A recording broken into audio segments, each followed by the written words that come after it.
Buenos días, mi nombre es Jesús Alberto Saavedra y a continuación voy a proceder con la exposición que es correspondiente a la evaluación del 20% del tercer corte de la materia de análisis y diseño de sistemas. Entonces, comencemos hablando acerca de la carta estructurada. También es conocida como el modelo del producto. Es una metodología de análisis y diseño de sistemas de forma estructurada que consiste en un mapa de diseño top-down de tipo jerárquico en el que se asienta cómo será programado el proyecto, construido, integrado y probado. Top-down significa partir de lo más general hacia lo más detallado. Es un proceso análogo al de armar un rompecabezas en el sentido de ver primero el concepto o la imagen general y a partir de allí comenzar a detectar dónde va cada pieza dentro de la imagen. La diferencia, por lo tanto, es el recorrido jerárquico y modular que se realiza en su elaboración. Ahora, la carta estructurada, como el sistema de modelo de análisis que es, se basa sobre todo en el uso de módulos, siendo un módulo un subsistema que agrupa funcionalmente programas, objetos y herramientas y bases de datos de acuerdo a su funcionalidad y sus objetivos vinculantes. Ahora, el método que sigue la carta estructurada, la forma en la que funciona es de hecho bastante sencilla de entender, que es que partiendo de un concepto general se van desglosando los módulos y submódulos relacionados hasta llegar a un nivel donde es posible diferenciar las actividades de trabajo. La carta estructurada del proyecto permite distribuir las actividades entre los analistas, desarrolladores, jefes y gerentes involucrados en el desarrollo del proyecto. Ahora, la carta estructurada tiene una serie de ventajas que es la razón principal por la que siempre se busca implementar, que están la incitación a la participación del usuario, permite diseñar funciones bien detalladas, permite establecer una jerarquía dentro del diseño de los menús y de las interfaces, facilita el proceso de la planificación del desarrollo de programas y mantiene un monitoreo constante del desarrollo del programa.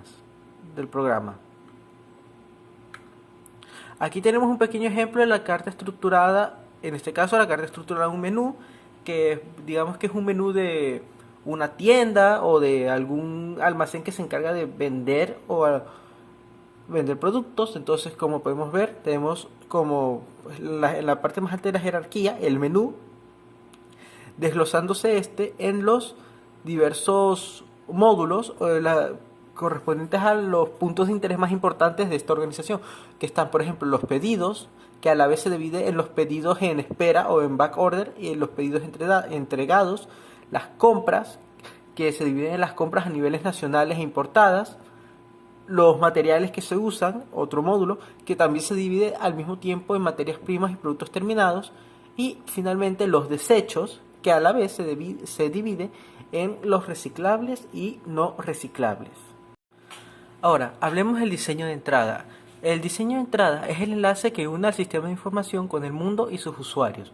En esta existen ciertos aspectos generales que todos los analistas deben de tener en cuenta, y estos son los objetivos del diseño de entrada, que básicamente consiste en todos los procedimientos y tareas que se realizan para, primero, preparar los datos para que puedan ser ingresados al sistema.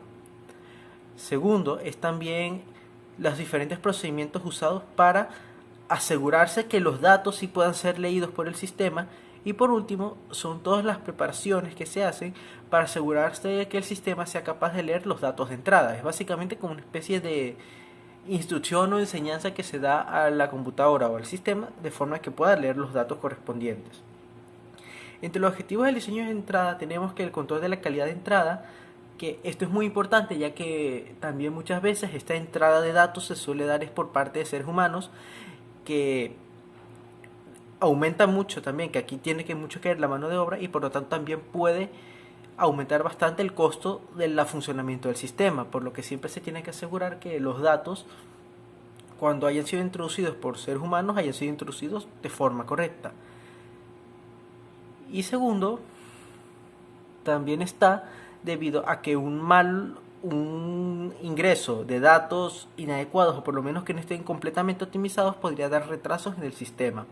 Ahora, también está para evitar los retrasos. Esto consiste específicamente en evitar lo que se conoce como cuello de botella, que consiste en un paso de información tan grande que el sistema termina ralentizándose. Ahora, también uno de los principales objetivos del diseño de entrada es evitar los errores en los datos, que la cantidad de errores que puede entrar en un sistema es directamente proporcional a la cantidad de datos que entran en el mismo. Es decir, mientras más datos entren, más serán las posibilidades de que se dé un error dentro del sistema. Evitar pasos adicionales, esto consiste en asegurarse de que todos los protocolos del sistema estén bien estructurados de forma de que si se, por ejemplo, llegara a haber una gran cantidad de información o una constante reiteración de una función, el sistema no se ve en la necesidad de tener que eliminar o agregarle pasos nuevos a sí mismo para poder funcionar. Y finalmente consiste en mantener la sencillez del proceso, que esto consiste en intentar mantener el sistema la forma más sencilla y más simple posible, siempre que no se arriesgue su eficiencia, de forma que sea más amigable con el usuario y para esto le sea más sencillo y más factible su uso. Ahora, el segundo aspecto consiste en la captura de datos para la entrada, que esto consiste en los diferentes procesos que se utilizan para seleccionar cuáles datos son relevantes para el sistema y cuáles no, de forma de que el sistema cuente únicamente con aquellos datos que son verdaderamente relevantes y no tenga que gastar ni memoria ni fuerza de procesamiento en datos irrelevantes. Entre estos datos tenemos, por ejemplo, están los datos variables, que son aquellos que pueden ir cambiando de acuerdo a cada función o al menos en cada procedimiento en que se encuentre en el sistema. Y después están los datos de identificación, que son aquellos que se encargan de identificar un objeto único dentro del sistema. Ahora, diseño de procesos. El diseño de procesos consiste en el establecer los diferentes procedimientos y tareas que se realizan en el sistema, la metodología que seguirá para su cumplimiento y a los responsables de su realización. Ahora, de esto los procedimientos más relevantes son los procedimientos para entrada de datos, que son los métodos para la captura de datos de las transacciones y su ingreso en el sistema de información.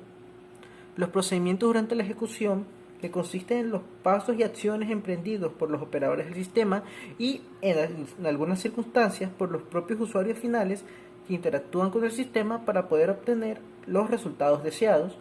Los procedimientos para el manejo de errores, que son las acciones a seguir cuando se presentan resultados inesperados dentro del sistema, y los procedimientos de seguridad y de respaldo, que son las acciones para proteger al sistema y sus recursos contra los posibles daños.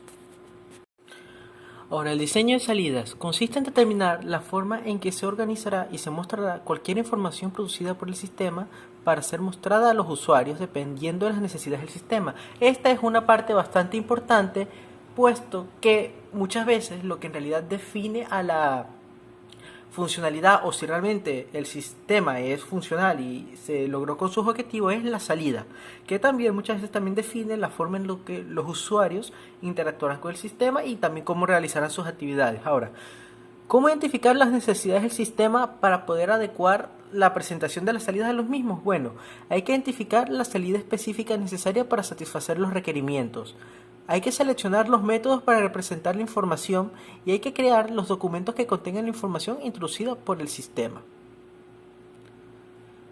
Ahora, los objetivos de la salida. Las salidas tienen como objetivos la satisfacción del objetivo principal planteado por el análisis, que éste cumpla con las necesidades de la mayoría de los usuarios, es decir, que el sistema satisfaga a la mayor cantidad de usuarios posibles y que la salida esté siempre disponible cuando sea necesaria, que tenga puntualidad y finalmente que se haya elegido la elección del método correcto de salida. Ahora, ¿cuáles son los tipos de salida?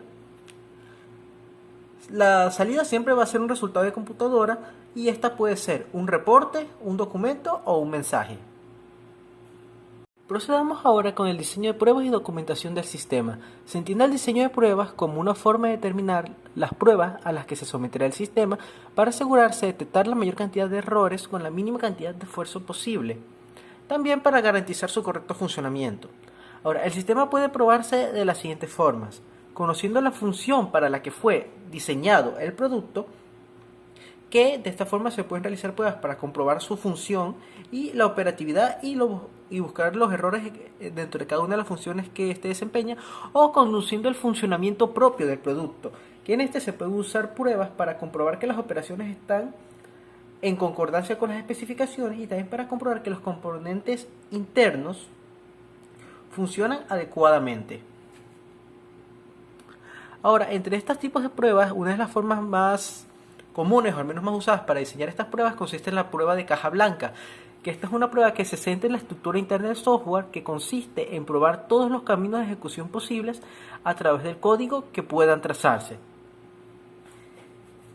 Esta prueba de caja blanca garantiza que se recorre por lo menos una vez todos los caminos de ejecución, recorre todas las decisiones lógicas en sus condiciones de verdadera y falsa, recorre todos los bucles en sus límites y con sus límites operacionales.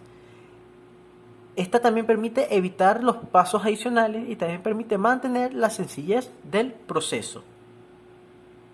Finalmente, hablemos del diseño y la documentación del sistema. Este consiste en la estructura y la organización con la que se realiza la documentación del sistema. Esta documentación tendrá dentro de sí la información referente al objetivo del sistema, sus funciones, sus metas, sus requisitos, de forma que sirva como fuente de información sobre el sistema para todos aquellos interesados, ya sean los usuarios o también, por ejemplo, los inversores que tienen interés en que este sistema sea creado. Ahora, requisitos para la documentación. Debe presentar la información de forma clara y concisa. Debe representar en su totalidad los datos, funciones, requerimientos, entre otros, asegurándose de no ignorar ningún detalle. Y finalmente debe presentar las características del sistema sin utilizar demasiada jerga técnica, pero también sin ignorar ningún detalle que pueda ser relevante o fundamental para el sistema. Muchas gracias por escucharme, que tengan un buen día.